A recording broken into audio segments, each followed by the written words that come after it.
ಮನುಷ್ಯರ ಪ್ರಾಣಿಗಳ? ಸಾವಿನ ಮನೇಲೂ ತಮಗೇನು ಲಾಭ ಆಗುತ್ತೆ ಅನ್ನೋದು ನೋಡ್ತಿದಾರಲ್ಲ. ಇವ್ರನ್ನ ನಿಜವಾಗ್ಲೂ ದೇವ್ರು ಚೆನ್ನಾಗಿಟ್ಟಿರಲ್ಲ. ಮುತ್ತು ಮಾವಂಗ ಆದಷ್ಟು ಬೇಗ ಇವ್ರ ಬಂಡವಾಳನ ಗೊತ್ತಾಗೋ ಹಾಗೆ ಮಾಡಬೇಕು.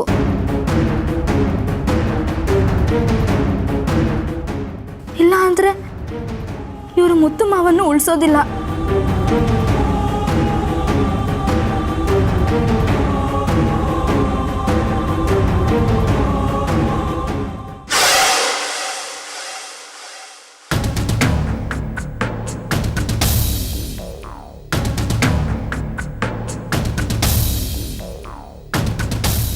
ಇನ್ನೂ ಹೇಗೆ ಇವಳು ಬದುಕಿದಾಳೆ ಅಂತ ನೋಡ್ತಿದ್ಯಾ?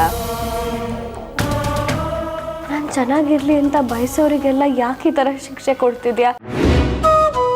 ಅಮ್ಮ, ಅಜ್ಜಿ, ಈಗ ಬಸವರಾಜ್ ಮಾವ ಏನೋ ನನ್ನಿಂದ ದೂರ ಮಾಡಿದೆ. ಪಾಪ ಹರಿಣಿ ನಾನು ಚೆನ್ನಾಗಿರ್ಲಿ ಅಂತ ಎಷ್ಟೆಲ್ಲ ಕಷ್ಟಪಡ್ತಿದ್ಲು. ಕೊನೆಗೆ ಏನ್ ಮಾಡಿದೆ? ಅವಳ ಹೊಟ್ಟೆಲಿರೋ ಮಗುನು ಕಿತ್ಕೊಂಡೆ.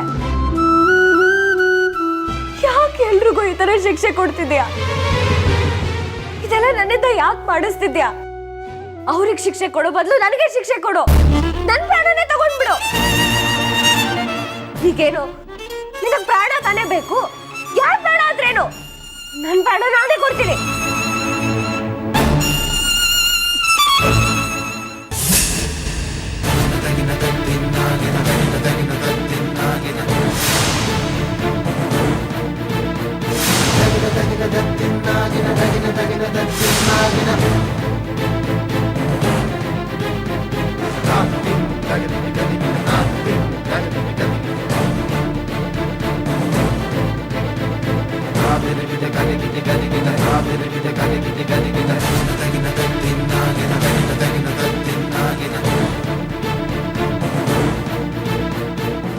ನನ್ನ ಪ್ರಾಣ ಬೇಕಲ್ವಾ ನಿನಗೆ?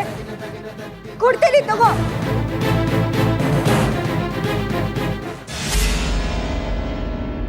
ಬೆಳ್ಳಿ, ಏನ್ ಮಾಡ್ತಿದ್ಯಾ ನೀನು? ನಾನು ಇನ್ನೇನ್ ಮಾಡ್ಲಿ ಹರಿಣಿ? ಸಾಯಣ ಅಂದ್ರೆ ಇವ್ಳು ಸಾಯಕ್ಕೂ ಬಿಡ್ತಿಲ್ಲ. ಪ್ರತಿದಿನ ನಾನು ಮಾಡೋ ಪೂಜೆಲಿ ಇವಳಿಗೇನೋ ದೋಷ ಕಾಣಿಸ್ತಿತ್ತು ಅನ್ಸುತ್ತೆ. ಅದಕ್ಕೆ ಕಷ್ಟದ ಮೇಲೆ ಕಷ್ಟ, ನೋವಿನ ಮೇಲೆ ನೋವು ಕೊಡ್ತಾನೆ ಇದ್ದಾಳೆ. ನಾನು ಎಷ್ಟೊಂದ ಅನ್ಭವಿಸ್ಲಿ, ನಾನು ಮನುಷ್ಯಲಲ್ವಾ? ಒಂದೊಂದ್ ಸರಿ ನನಗ್ ಬದುಕೆ ಇರಬಾರ್ದು ಅನ್ಸತ್ತೆ. ಈ ದೇವ್ರಿಗೆ ನನ್ನ ಮೇಲೆ ಕರುಣೆ ಅನ್ನೋದೇ ಬರಲ್ವಾ?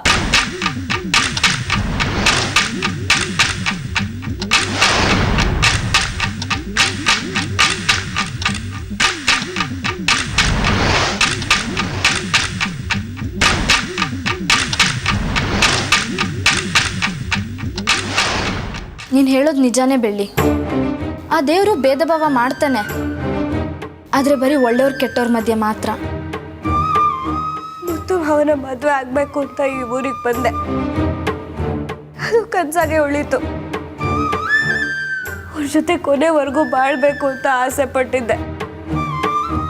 ಅದು ನಡೀಲಿಲ್ಲ. ಇದೆಲ್ಲ ನೋಡ್ತಿದ್ರೆ ನನ್ನ ಜಾತಕನೇ ಸರಿ ಇಲ್ಲ ಅನ್ಸತ್ತೆ. ಜಾತಕ ಸರಿ ಇಲ್ದಿರೋದು ನಿಂದಲ್ಲ, ಆ ಮಾಯಂದು. ನೀನೇ ಸರಿಯಾಗಿ ಯೋಚನೆ ಮಾಡಿ ನೋಡು. ಆ ಮಾಯ ಯಾವಾಗ ಈ ಮನೆಗೆ ಕಾಲಿಟ್ಲೋ ಅವಾಗಿಂದ ತೊಂದರೆಗಳು ಬರ್ತಾನೆ ಇದೆ. ಅದಕ್ಕೆ ಆ ಮಾಯಿನ ಮದುವೆಗೆ ಇಷ್ಟೊಂದು ಅಡ್ಡಿ ಆತಂಕಗಳು ಬರ್ತಿರೋದು. ಮೊದಲು ನಿನ್ನ ಮದುವೆ ಮಾಡಿ ಆಮೇಲೆ ಮುತ್ತು ಮಾವನ ಜೊತೆ ಮದುವೆ ಆಗಬೇಕು ಅಂತ ನೋಡಿದ್ಲು, ಅದಾಗಲಿಲ್ಲ.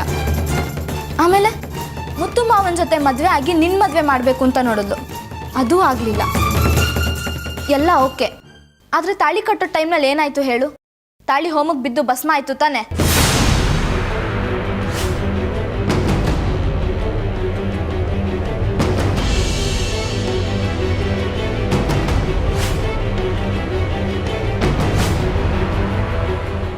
ಮುತ್ತು ಮಾವನ್ನ ಮದುವೆ ಆಗೋ ಅರ್ಹತೆ ಇರೋದು ನಿನಗೆ ಮಾತ್ರ, ಆ ಮಾಯಂಗಲ್ಲ. ಮುತ್ತು ಮಾವನ್ನ ಮದುವೆ ಆಗೋ ಅದೃಷ್ಟ ಅವಳಿಗಿಲ್ಲ. ಅವಳೇನಿದ್ರು ಈ ಮನೆಗೆ ಅತಿಥಿ ಅಷ್ಟೇ. ಅತಿಥಿಯಾಗಿ ಬಂದಿದ್ದಾಳೆ, ಅತಿಥಿಯಾಗಿ ಹೋಗಬೇಕು. ಇಲ್ಲ ಅಂದರೆ ತಿಥಿಯಾಗಿ ಹೋಗ್ತಾಳೆ. ಮುತ್ತು ಮಾವಂಗೆ ನಿನ್ನ ಮೇಲೆ ಎಲ್ಲೋ ಒಂದು ಕಡೆ ಪ್ರೀತಿ ಇದ್ದೇ ಇದೆ. ಅದನ್ನು ನೀನು ಹೊರಗೆ ಬರೋ ಹಾಗೆ ಮಾಡ್ಕೋಬೇಕು. ಒಂದ್ಸತಿ ನಿಂಗೆ ಪ್ರೀತಿ ಇದೆ ಅಂತ ಗೊತ್ತಾದರೆ ನಿನ್ನ ಮುತ್ತು ಮಾವನ್ನ ದೂರ ಮಾಡೋಕ್ಕೆ ಯಾರಿಂದನೂ ಸಾಧ್ಯ ಇಲ್ಲ.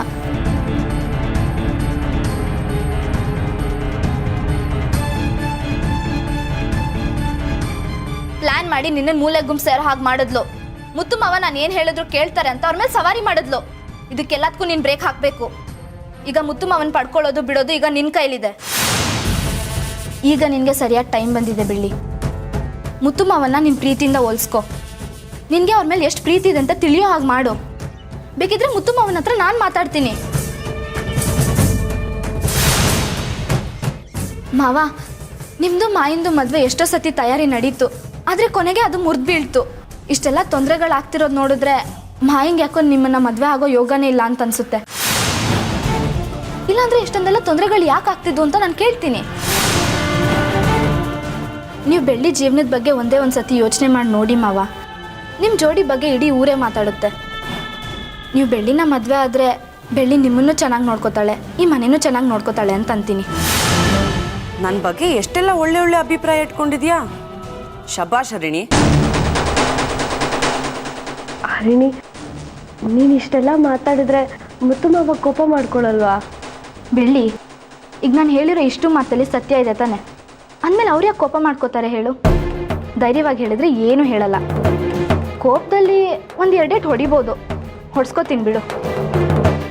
ನನ್ನ ಬೆಳ್ಳಿಗೋಸ್ಕರ ನಾನು ಇಷ್ಟು ಮಾಡ್ದಿದ್ರೆ ಹೇಗೆ ಹೇಳು? ನೀನು ಇಲ್ಲೇ ಇರು, ನಾನು ಬರ್ತೀನಿ.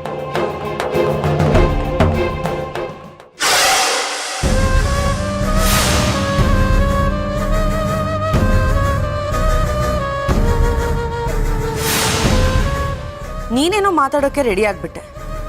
ಆದ್ರೆ ಅದನ್ನ ನೋಡ್ಕೊಂಡು ಈ ಮಾಯಾ ಸುಮ್ಮನೆ ಇರ್ತಾಳ ಅನ್ಕೊಂಡಿದ್ಯಾ? No way, never. ನಿನಗೆ ಅಂತ ಒಂದು ಸರ್ಪ್ರೈಸ್ ಕಾದಿದೆ, ನೋಡೋಕೆ ರೆಡಿ ಆಗಿರು.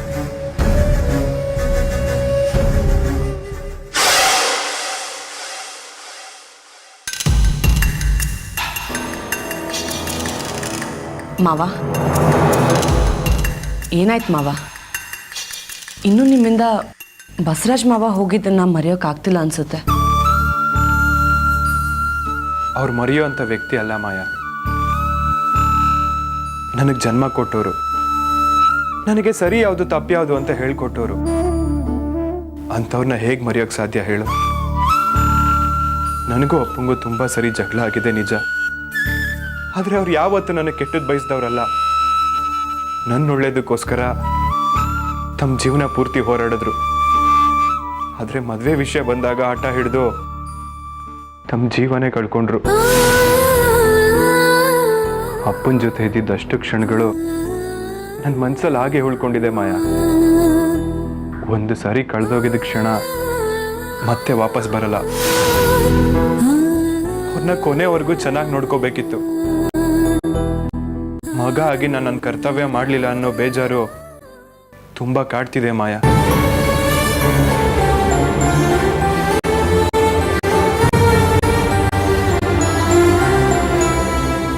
ಒಬ್ಬ ವ್ಯಕ್ತಿ ನಮ್ಮ ಜೊತೆ ಇದ್ದಾಗ ನಾವು ಅವ್ರ ಬಗ್ಗೆ ತಲೆ ಕೆಡಿಸ್ಕೊಳ್ಳಲ್ಲ. ಆದರೆ ಅವ್ರು ನಮ್ಗೆ ಬಿಟ್ಟು ದೂರ ಹೋದಾಗ ಅವ್ರ ಬೆಲೆ ಏನು ಅಂತ ಗೊತ್ತಾಗುತ್ತೆ. ಅಪ್ಪ ನನ್ನ ಜೊತೆಗಿದ್ದಾಗ ನಾನು ಅವ್ರ ಮಾತು ಕೇಳಲಿಲ್ಲ. ಅವ್ರ ಜೊತೆ ಕೂತು 4 ಒಳ್ಳೆ ಮಾತಾಡಲಿಲ್ಲ. ಆದರೆ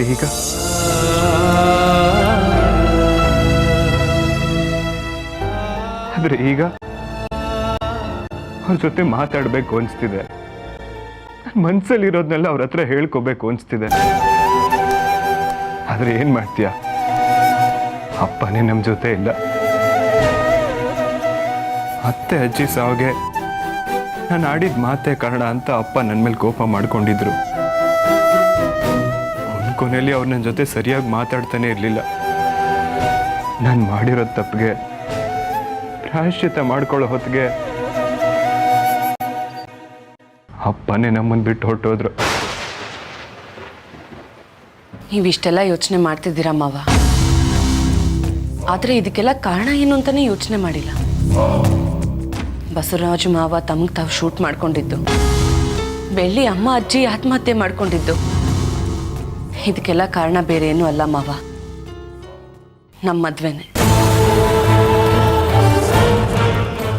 ನನ್ನ ನಿಮ್ಮ ಮದುವೆ ನಡೆಯೋಕೆ ಎಲ್ಲರೂ ಒಪ್ಕೊಂಡಿದ್ರು ಮಾವ.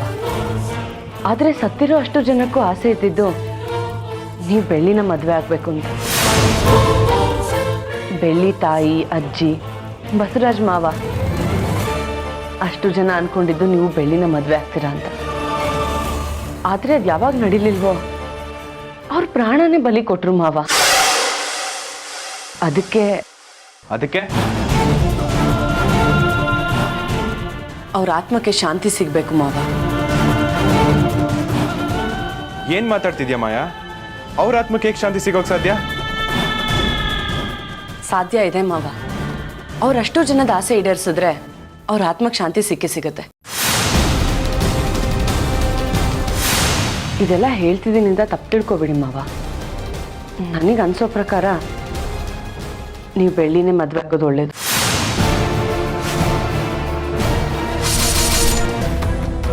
ತಲೆ ಕೆಟ್ಟಿದ್ಯಾ ಮಾಯಾ ನಿನ್ಗೆ?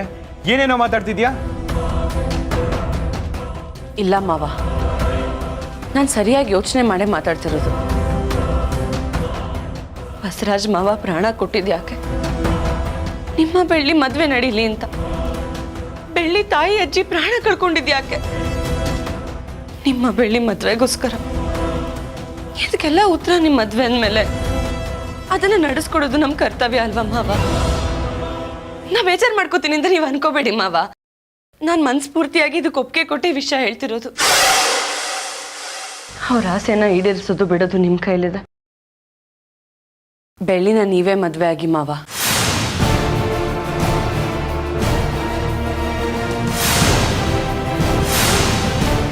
ಬೆಳ್ಳಿನ ಯಾರೋ ಮೂರನೇವ್ರು ಚೆನ್ನಾಗಿ ನೋಡ್ಕೋತಾರೆ ಅಂದ್ಕೊಳ್ಳೋದಕ್ಕಿಂತ ಅವಳ ಬಗ್ಗೆ ಎಲ್ಲ ಗೊತ್ತಿರೋ ನೀವೇ ಅವಳನ್ನ ಮದುವೆ ಆದ್ರೆ ಅವಳು ಇನ್ನಷ್ಟು ಚೆನ್ನಾಗಿರ್ತಾಳೆ ಮಾವ. ಅಷ್ಟೇ ಅಲ್ಲದೆ ಬೆಳ್ಳಿಗೂ ನಿಮ್ಮನ್ನ ಮದುವೆ ಆಗಬೇಕು ಅಂತ ಇಷ್ಟ ಇದೆ. ಅದಕ್ಕೆ ಮಾಯಾ, ಮನೇಲಿರೋ ಪರಿಸ್ಥಿತಿ ಏನೋ, ನೀನ್ ಮಾತಾಡ್ತಿರೋ ಮಾತೇನೋ? ಅಪ್ಪನ್ ಕಳ್ಕೊಂಡಿರೋ ನಾನು ಈಗ ಮದುವೆ ಆದ್ರೆ ಸರಿ ಇರುತ್ತೆ ಅನ್ಸುತ್ತಾ ನಿನ್ಗೆ? ಇನ್ಮೇಲೆ ಮನೇಲಿ ಯಾರು ಮದುವೆ ಬಗ್ಗೆ ಮಾತಾಡಬಾರ್ದು. ಮಾತಾಡಿದ್ರೆ ಚೆನ್ನಾಗಿರಲ್ಲ, ಹೇಳ್ತಾ ಇದ್ದೀನಿ. ಹಾಗಲ್ಲ ಮಾವ, ನಿಮ್ಮನ್ನು ಸಮಾಧಾನ ಮಾಡೋಕೆ ಒಬ್ಬರು ಸಂಗಾತಿ ಅಂತ ಇರಬೇಕು ಅಲ್ವಾ? ನನಗೆ ನಿಮ್ಮ ಸಂಗಾತಿ ಆಗೋ ಅದೃಷ್ಟ ಇಲ್ಲ ಮಾವ. ಆ ದೇವ್ರು ನನ್ನ ಹಣೆಯಲ್ಲಿ ಇಷ್ಟೇ ಬರ್ದಿರೋದು ಅನ್ಸುತ್ತೆ. ನೀವು ಬೆಳ್ಳಿನ ಮದುವೆಗೆ ಸುಖವಾಗಿರಿ ಮಾವ. ನಾನು ಅಪ್ಪ ಅಮ್ಮ ಎಲ್ಲ ನಮ್ಮ ಊರಿಗೆ ಹೋಗ್ತೀವಿ. ನಾನು ಹೇಳ್ತಾನೆ ಇದ್ದೀನಿ, ನೀನು ಅದೇ ವಿಷಯ ಮಾತಾಡ್ತಿದ್ಯಲ್ಲ. ಒಂದ್ಸರಿ ಹೇಳಿದ್ರೆ ಅರ್ಥ ಆಗಲ್ವಾ ನಿನಗೆ? ಇನ್ಮೇಲೆ ಈ ಮನೇಲಿ ಯಾರು ಮದುವೆ ವಿಷಯ ಮಾತಾಡಬಾರ್ದು. ಒಂದ್ ವೇಳೆ ಮಾತಾಡಿದ್ರೆ ನನ್ನಷ್ಟು ಕೆಟ್ಟವನು ಮತ್ತೊಬ್ಬ ಇರಲ್ಲ. ಈ ವಿಷಯನ ನೀನು ಅರ್ಥ ಮಾಡ್ಕೊಂಡು ಮನೆಯವ್ರಿಗೂ ತಿಳಿಸು. ಹೋಗೋ ಹೋಗು ಅಂತ ಹೇಳ್ದೆ ತಾನೆ ಮಾಯಾ?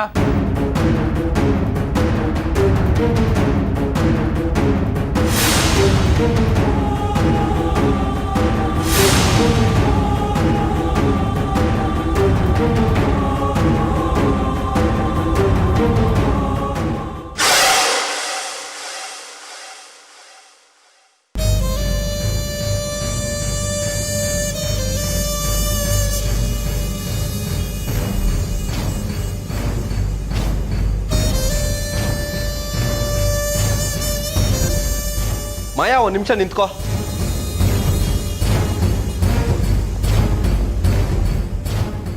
ಏನ್ ಮಾಡ್ದೆ ನೀನು? ಈ ಟೈಮಲ್ಲಿ ಅಣ್ಣನ ಹತ್ರ ಮದುವೆ ವಿಚಾರ ಬೇಕಿತ್ತಾ? ನೋಡ್ದಾ ಎಷ್ಟು ಕೋಪ ಮಾಡ್ಕೊಂಡ ಅಂತ? ಮಾವ ಕೋಪ ಮಾಡ್ಕೊಳ್ಳಿ ಅಂತಾನೆ ನಾನು ಮದುವೆ ವಿಷಯ ಮಾತಾಡಿದ್ದು. ನಾನು ಅನ್ಕೊಂಡಿದ್ದು ನಡಿಬೇಕಂದ್ರೆ ನಾನು ಮಾವನ ಜೊತೆ ವಾದ ಮಾಡಬೇಕಿತ್ತು.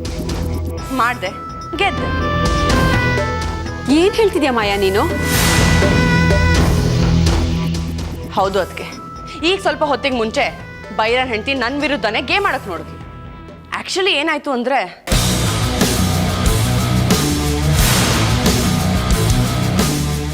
ಮುತ್ತು ಮಾವ ನಾನು ಏನು ಹೇಳಿದ್ರು ಕೇಳ್ತಾರೆ ಅಂತ ಅವ್ರ ಮೇಲೆ ಸವಾರಿ ಮಾಡಿದ್ಲು. ಇದಕ್ಕೆಲ್ಲದಕ್ಕೂ ನೀನು ಬ್ರೇಕ್ ಹಾಕಬೇಕು. ಈಗ ಮುತ್ತು ಮಾವನ್ ಪಡ್ಕೊಳ್ಳೋದು ಬಿಡೋದು ಈಗ ನಿನ್ನ ಕೈಲಿದೆ.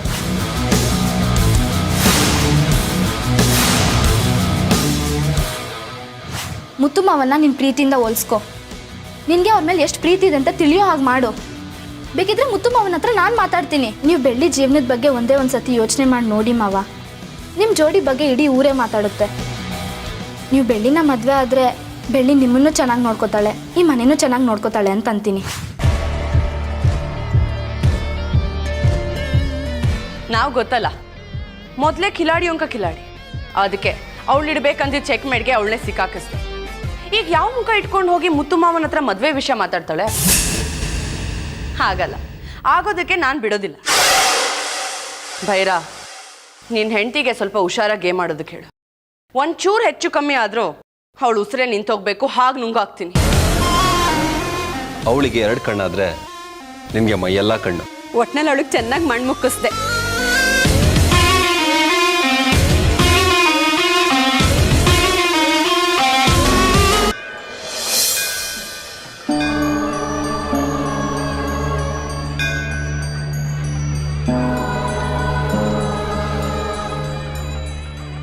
ನಿನ್ನನ್ನೇ ನಂಬಿ ಬಂದಿದ್ದೀನಿ ದೇವ್ರೆ. ಬೆಳ್ಳಿನ ಕಾಪಾಡೋ ಜವಾಬ್ದಾರಿ ನಿಂದು.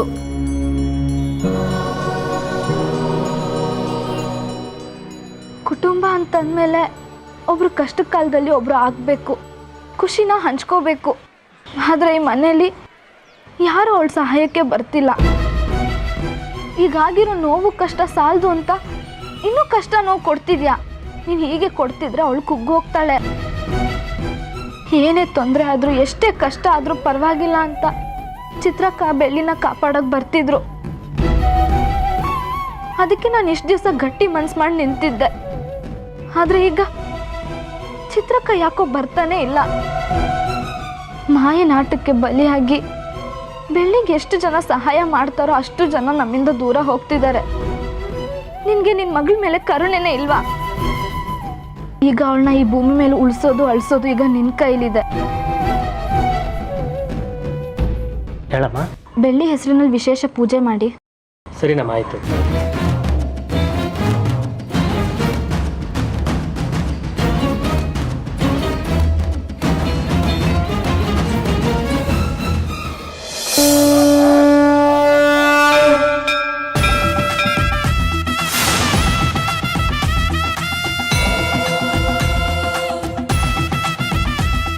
ತಗೊಮ್ಮ. ಗಣಪತಿ ನಿನಗೆ ನಿಂಬೆಹಣ್ಣಿನಿಂದ ಆಶೀರ್ವಾದ ಮಾಡಿದ್ದೇನೆ. ನಿನ್ನ ಇಷ್ಟಾರ್ಥ ಈಡೇರೋ ಕಾಲಗಳೆಲ್ಲ ಬಂದಿದೆಯಮ್ಮ, ಒಳ್ಳೇದಾಗಲಿ. ಈ ನಿಂಬೆಹಣ್ಣು ನಿಮ್ಮ ಮನೆಯಲ್ಲಿ ಇಟ್ಟು ಪೂಜೆ ಮಾಡಮ್ಮ. ಆ ದೇವರು ನಿನಗೆ ಖಂಡಿತ ಒಳ್ಳೇದು ಮಾಡ್ತಾನೆ.